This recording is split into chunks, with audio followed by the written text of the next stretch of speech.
nous recevoir chez vous. Bonsoir à toutes et à tous. Bienvenue à cette principale édition. Les titres, c'est tout de suite. Opération de nettoiement du centre-ville. Les commerçants établis à Sandaga rue dans les brancards, ils affirment n'avoir pas reçu de notification de quitter les lieux informés. Les autorités administratives rejettent ces accusations et promettent de mener ces opérations à leur terme. Les nombreux décès enregistrés à l'issue des migrations irrégulières choquent l'opinion publique.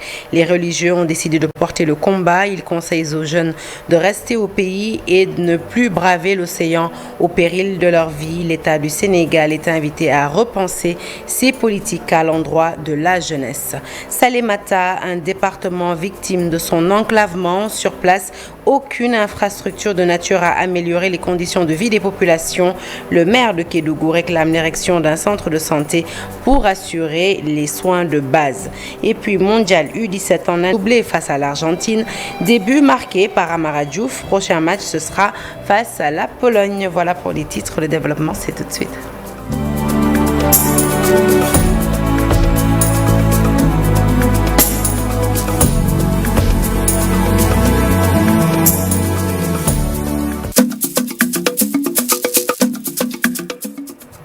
Bonsoir à toutes et à tous. Et le réveil a été brutal ce samedi matin pour les commerçants établis au marché Sandaga. Ils n'arrivent toujours pas à digérer le désencombrement opéré ce vendredi nuit au plateau. Des opérations menées sans sommation de déguerpissement selon ces marchands qui crient au scandale et interpellent directement le chef de l'État. Le reportage est signé Fatima Touré Amadouba. Le réveil a été brutal pour ces commerçants qui ont vu leur matériel détruit lors de l'opération de désencombrement initiée par le sous-préfet de Dakar Plateau hier nuit. Un coup dur pour ces derniers qui déplorent cette situation. Personne ne peut accéder aux lieux de travail. En ce moment où les jeunes du pays ils sont prêts pour aller à l'étranger et ils ne doivent pas prendre l'avion pour aller à Nicaragua pour États-Unis d'Amérique. Mais on est là, on travaille dignement, on gagne une vie dignement. Mais on est venu aujourd'hui, nous sommes venus ici, on voit tous nos bagages qui sont saccagés. Ils sont amenés même les bagages des commerçants. Parce que des jeunes qui travaillent durement, qui travaillent pour leur pays, qui travaillent pour leur famille, tu te prends pour qui pour leur faire comme ça, pour leur faire ça. C'est dur. Ils disent n'avoir reçu aucune sommation de la part de l'autorité. Quelle sommation? Ils ne nous respectent même pas. Parce que s'ils nous respectaient, ils auraient venu parler avec les gens correctement. Je crois que aussi ces gens-là qui sont en train de faire ça, de mener ce programme-là, à l'occurrence le ministre de l'urbanisme, à l'occurrence le maire même du plateau, ils sont contre la candidature d'Amadouba. Parce que s'ils voulaient Amadouba gagner cette séance prochaine-là, ils n'osent même pas de mener cette déguerpissement. Ce n'est pas le moment. Malgré la volonté des autorités désencombrer la capitale, ces commerçants n'entendent pas quitter les lieux. Ils interpellent directement le chef de l'État. On est prêt à tout. On est prêt à tout. En tout cas, ce qu'il fait là, c'est des jeunes comme nous. On peut faire comme lui, on peut faire comme eux. On peut rester là et armés en face de lui. En face de lui. Directement le président de la République, le président Macky Sall, les gens là, ils arrêtent cette déguerpissement-là. Et puis président, demandons au président de la République Macky Sall de réagir au plus vite avant que l'irréparable ne se produise. Ceci n'est pas normal, ceci est inadmissible. Les opérations de désencombrement ont débuté depuis près d'1 mois et vont se poursuivre. Les commerçants, dans le désarroi total, espèrent que le sous-préfet de Dakar Plateau va reconsidérer les choses pour qu'ils puissent continuer tranquillement leur travail. Et le sous-préfet de Dakar, le docteur Djibi Diallo, balaie d'un revers de main ces accusations des commerçants qui affirment n'avoir pas reçu de sommation préalable. Il précise que ces opérations vont se poursuivre avec l'appui de la mairie du Plateau et le ministère de l'Urbanisme. Dakar Plateau donc, comme vous le voyez sur ces images, libéré de ses occupations anarchiques. Les opérations ont donc démarré ce vendredi soir plutôt, sur la supervision du ministre de l'Urbanisme, du maire de la commune et du gouverneur de Dakar. D'après Abdoulaye Seydou Sow, les autorités vont prendre toutes les dispositions pour que ces espaces ne soient plus jamais occupés. Il compte ainsi assurer un suivi rigoureux. Je vous propose de l'écouter dans ce reportage signé Alassane Ba et Alioune Diagne. Il s'agit du démarrage des journées de nettoiement et de désencombrement de la capitale. Dakar Plateau a besoin de souffler et tous les espaces occupés anarchiquement seront libérés. La journée du Bossib Satal qui devait être célébrée, qui devait être organisée le premier samedi du mois, a été décalée d'une semaine en relation avec la mairie de Dakar Plateau et les autorités administratives à la tête desquelles il y a monsieur le gouverneur de la région de Dakar.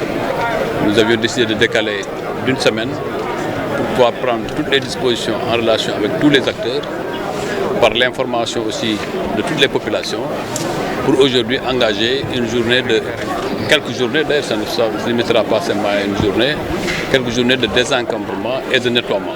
Cette opération est la plus facile, le plus difficile reste le suivi. Cette fois-ci, les autorités ont pris toutes les dispositions pour y arriver. Plus de 500 jeunes sont mobilisés. Toutes les instructions ont été données, plus de 500 jeunes seront mobilisés pour assurer le suivi avec la direction générale du cadre de vie, avec la SONAGED et les services de la mairie de Dakar Plateau. Maintenant, c'est là où nous devrons être attentifs et je pense que M. le gouverneur et M. le sous-préfet de Dakar Plateau veilleront à ce que ce suivi-là, tel que nous l'avons voulu, soit appliqué de manière systématique pour que plus jamais on ne revoie ce que nous avions l'habitude de voir dans les rues de Dakar. Ce qui est en train d'être fait, il y aura toujours des gens qui vous diront qu'ils ne sont pas informés. Par zone, j'ai le nombre de sommations distribuées, j'ai même quelques indications de ceux qui ont refusé de prendre cela. Et comme l'a dit le ministre, ce n'était pas une obligation.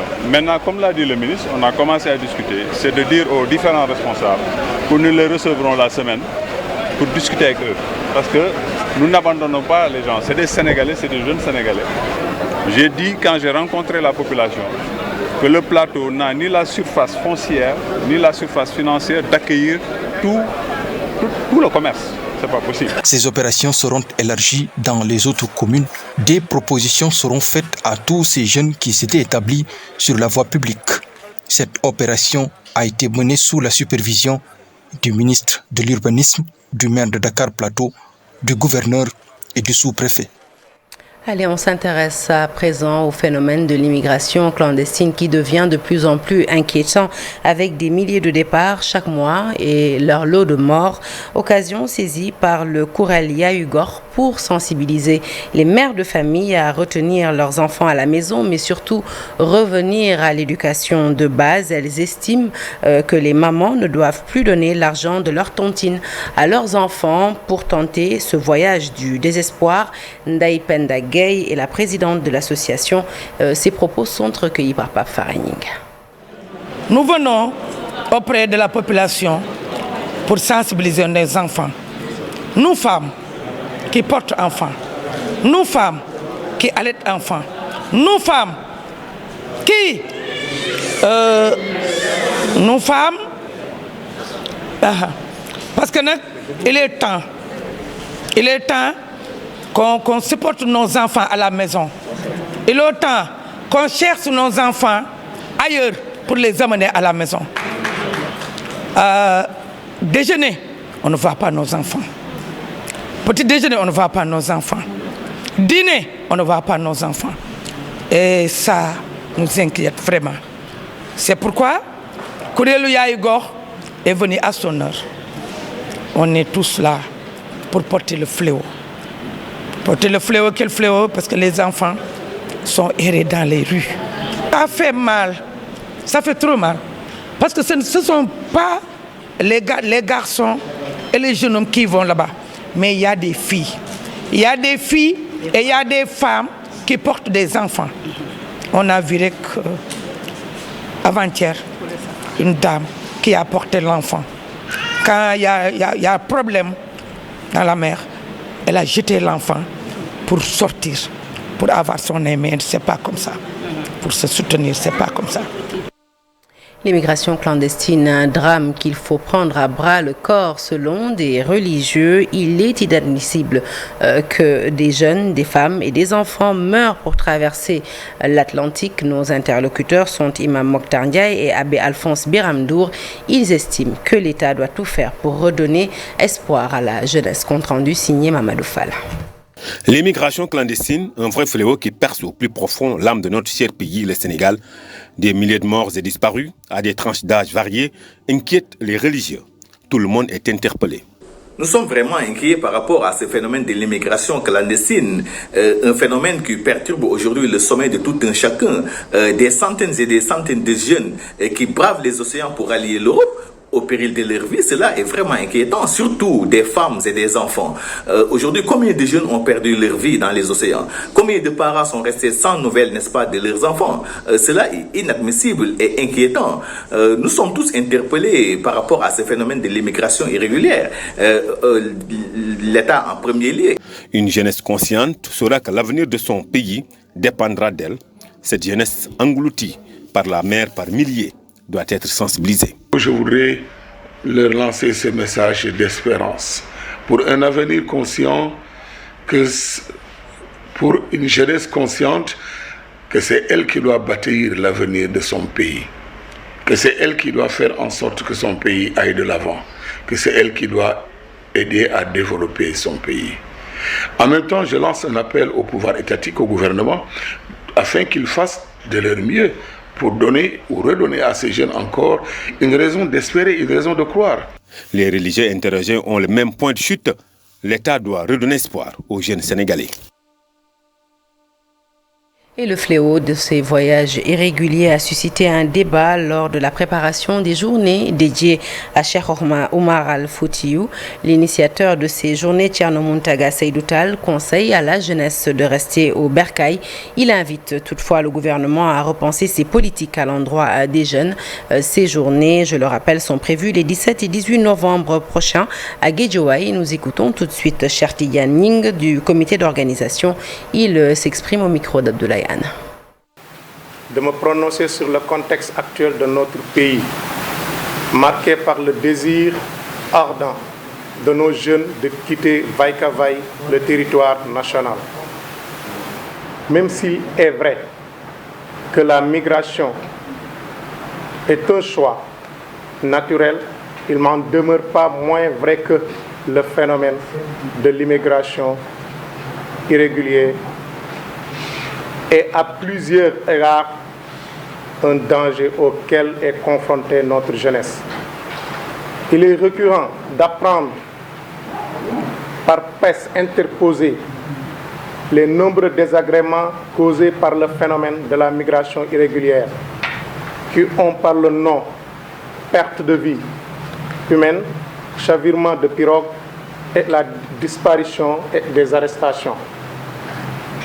Face à la complexité du drame de l'immigration irrégulière, nous demandons aux autorités étatiques de prendre en charge les questions en vue de trouver les solutions qui s'imposent. Nous considérons que la politique de l'emploi des jeunes au Sénégal, et même faut reconnaître les honorables efforts consentis par le gouvernement, doit être réorientée aux besoins et aux attentes de notre jeunesse. Érigé 46e département du Sénégal, Keur Massar fait face à de nombreux défis. Les chantiers sont vastes, les challenges à relever dans de nombreux secteurs, notamment dans le domaine de l'employabilité et la formation des jeunes. Lors d'un forum initié pour contrecarrer les voyages incertains, les populations ont élevé la voix pour demander aux autorités de mener des actions plus orientées vers l'entrepreneuriat et la formation des femmes et des jeunes. Abdoulaye Anne et Modou Fall pour les détails.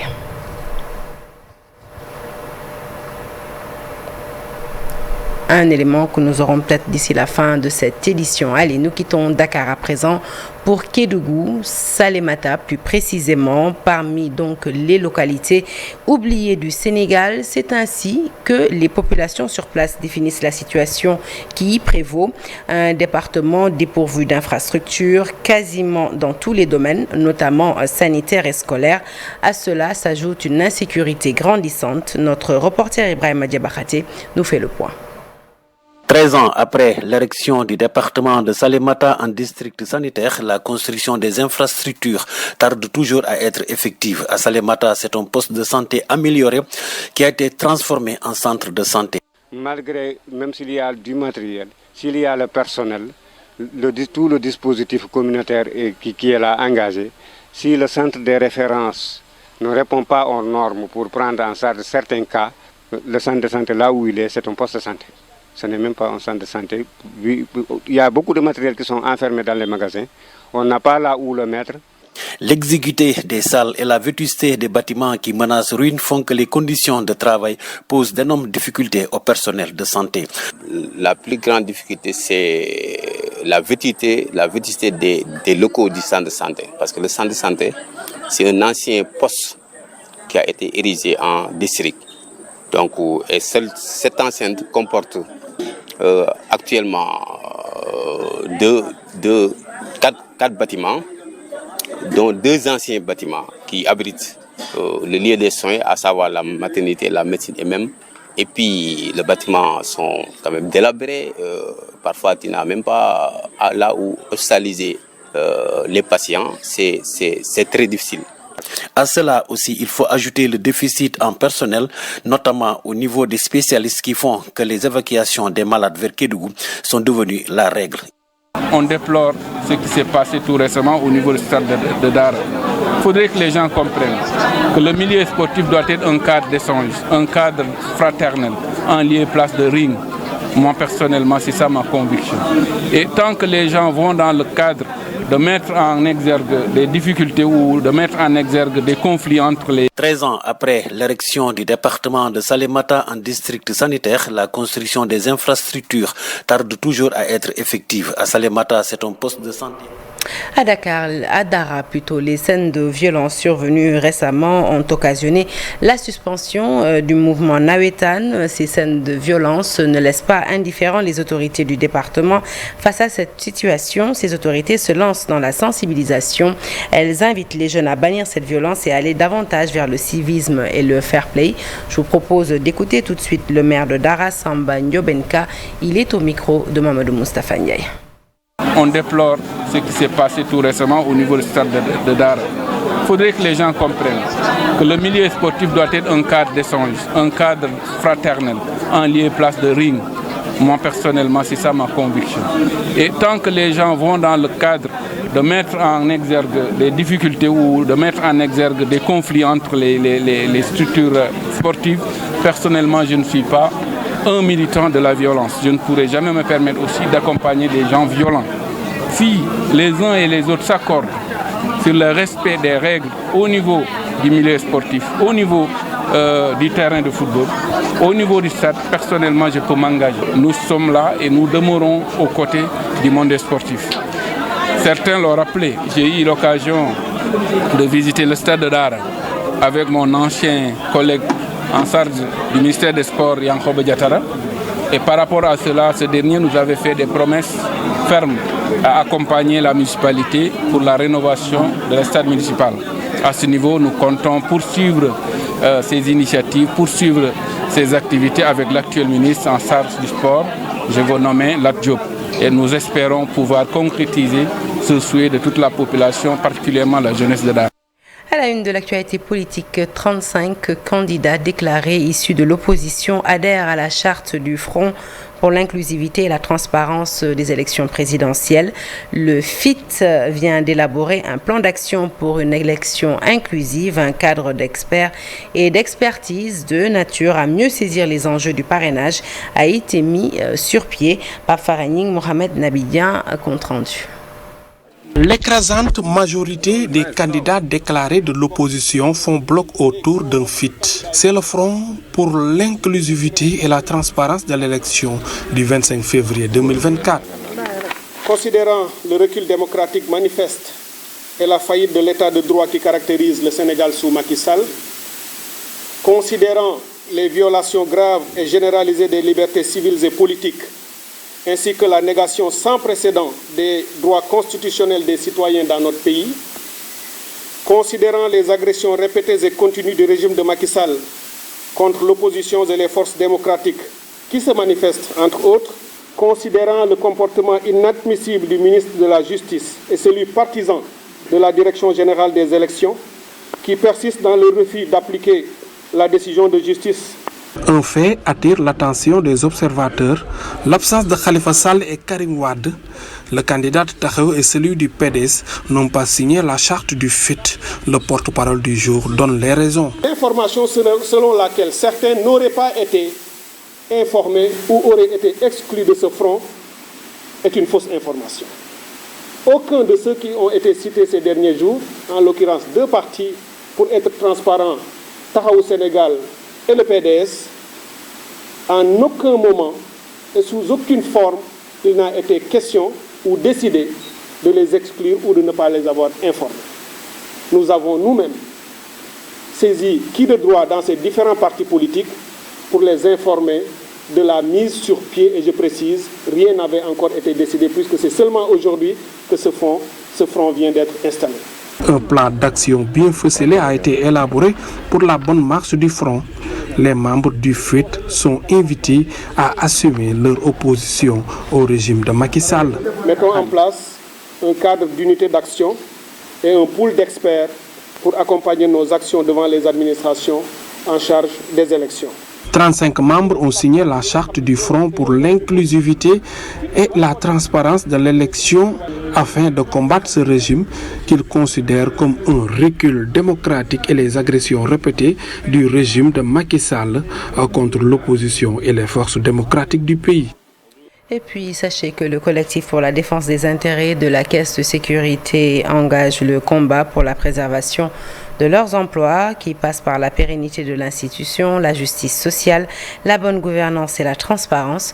Le collectif des travailleurs projette de rencontrer très rapidement les deux sections syndicales internes de la CSS, CNTS et UNSAS et les organisations patronales membres du conseil d'administration afin de demander la finalisation du processus de recrutement du directeur général suite à la décision du bureau en date du 3 novembre 2023. La CSS est en effet sans directeur général depuis le 24 septembre 2022, soit 15 mois. Le CDI CSS prévient les travailleurs qui doivent se mobiliser aux côtés des organisations sœurs et du patronat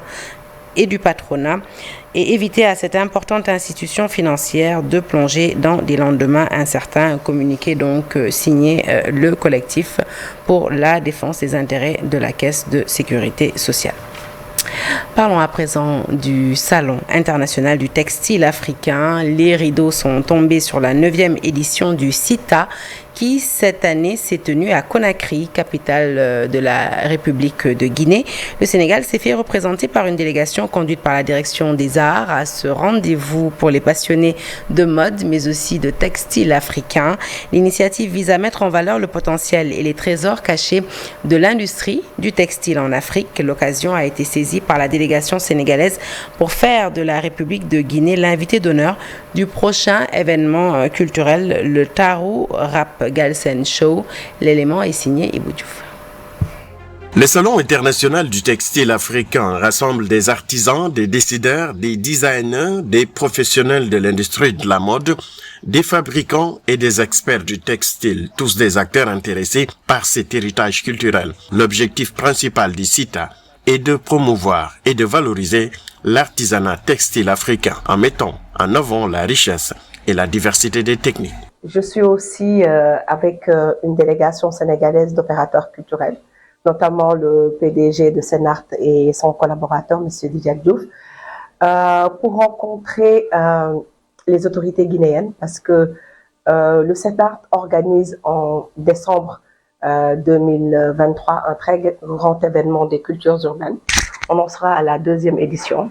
Et cette année, l'État du Sénégal a voulu faire de la Guinée le pays invité d'honneur. Ce salon du textile était aussi pour la délégation sénégalaise de vendre le label de Tarurap Galsen, un rendez-vous pour promouvoir le hip-hop. Cette année, la République de Guinée est à l'honneur. Lors de notre visite en Guinée, il serait question de rencontrer M. Malik Kébé, qui est le directeur du FODAC, afin de mettre en place un pont pour les deux peuples, les deux pays, mais surtout les deux cultures.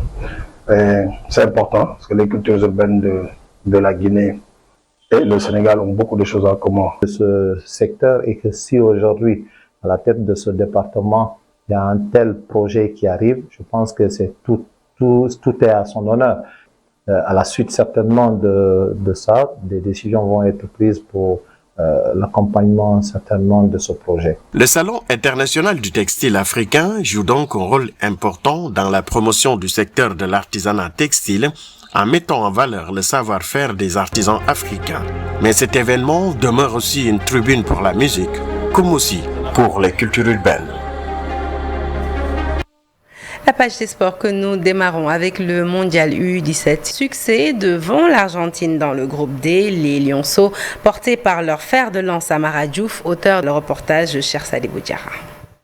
Le Sénégal amara sa victoire face à l'Argentine dès la première période. Efficace, les Lions 1-0-0. Maintenant, il fallait être plus compact au milieu. Tu as vu, des fois, on a joué bloc médian, des fois c'était bloc bas. On donnait l'impression qu'on était dominé, alors que ce n'était pas ça. Nous, on voulait un peu, au finish, on pouvait retrouver ces ballons. Voilà, en tout cas, je pense que le football, c'est pas avoir le ballon. Tu peux avoir le ballon et être puni de ça. On a été fidèles à notre plan de jeu. Allez, foot toujours, mais cette fois-ci ici chez nous avec la 3e journée de Ligue 1. 2 rencontres ont été jouées ce samedi avec ces résultats. Un nul, un but partout qui sanctionne le derby de la banlieue AS Pikine Guédiawaye FC. Le même score est enregistré entre l'ASC Jaraaf et Djambar de Sali. Cette 3e journée se poursuit ce dimanche avec 4 matchs au programme dont les affiches Teungueth FC et Linguère de Saint-Louis, Casa Sport, Dakar Sacré-Cœur. Et ça, c'est ce qui concerne le foot, mais vous le savez, l'événement marquant de ce dimanche soir, ce sera le combat qui opposera Messen Taïching à Tafatine, un combat qui sera bien entendu retransmis en direct sur nos antennes. C'est la fin de ce journal. Excellente suite de programme en notre compagnie et très bon week-end.